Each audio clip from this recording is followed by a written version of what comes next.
Hey everybody, and welcome into Clearing the Benches. Today will be episode 8 of a 9-part series in which we're giving you the NHL's top 10 players from every decade, beginning way back in the 1940s and going all the way through current time. So go ahead and hit your subscribe button to make sure you don't miss out on any of the videos, and let's get started. Well, at the top of this list are 3 very, very familiar names. And the guy at the very top of the list is somebody who has seen and done it all. He won 3 Stanley Cups with the Chicago Blackhawks, including one where he scored the Stanley Cup winning goal in overtime. He had 792 points in 729 games. Patrick Kane, number 1 on our list.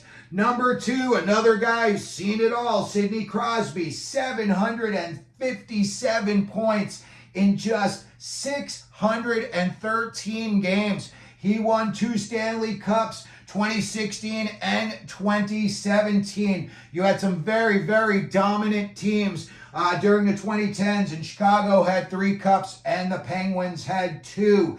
Alexander Ovechkin comes in number 3 on our list. He had 749 points in 756 games, and he finally got his Stanley Cup win in 2018. This year, all eyes will be on him to see if he can catch and possibly surpass Wayne Gretzky as the NHL's all-time leading goal scorer. Claude Giroux is a name that surprised me a little bit. I did not think he would be this high up on the list. 741 points in 763 games. John Tavares, number 1 overall draft pick way back in the day, 715 points in 732 games, but surprisingly, he was a minus 15 plus minus during the 2010s. Next guy on our list, Pittsburgh Penguins superstar, Geno Malkin, 695 points in just 598 games. He also was a busy boy, 622 penalty minutes, and he won 2 Stanley Cups with the Penguins 2016 and also in 2017. Next up, number 7, Steven Stamkos, 691 points in only 642 games, and he was a plus 59 during the 2010s.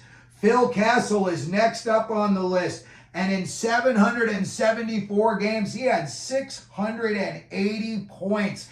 He also had 2 Stanley Cup wins with the Penguins, and between the 2013 and 2018 seasons, he never missed a game. This next name, it doesn't surprise me, but it surprises me. Blake Wheeler. He had 678 points in just 768 games. I forgot how productive that Blake Wheeler was for a very long time. And then you had Alex Ovechkin's running mate. You got Nick Backstrom, number 10 on our list, and he had 669 points in 710 games. And like Ovechkin, he got to hoist the cup in 2018. Some other notable names that did not make our top 10 list, but very easily could have. You had Anze Kopitar. He led the LA Kings to 2 Stanley Cups back in the day. I believe it was 2012 and 2014, and he was dominant in both of those playoff series. Jamie Benn and Tyler Seguin of the Dallas Stars, they had very, very good careers during that time period. And then finally, I saw some of the statistics last year during the playoffs, and it actually surprised me. And Brad Marchand, he is at the top of the list on a lot of Boston Bruins categories. I think he's their all-time leading playoff goal scorer, and he's just, he surprised me. I'm not his biggest fan, but when I looked at, his body of work, it's very, very impressive. So that's going to do it for the video today. This is the 2010s NHL All Decade Team. Let me know what you think down in the comments section. If there's some guys on this list that should or shouldn't be on here. If you could, please hit the like button. You could also subscribe. And as we always do here at Clearing the Benches, let them know you're out there.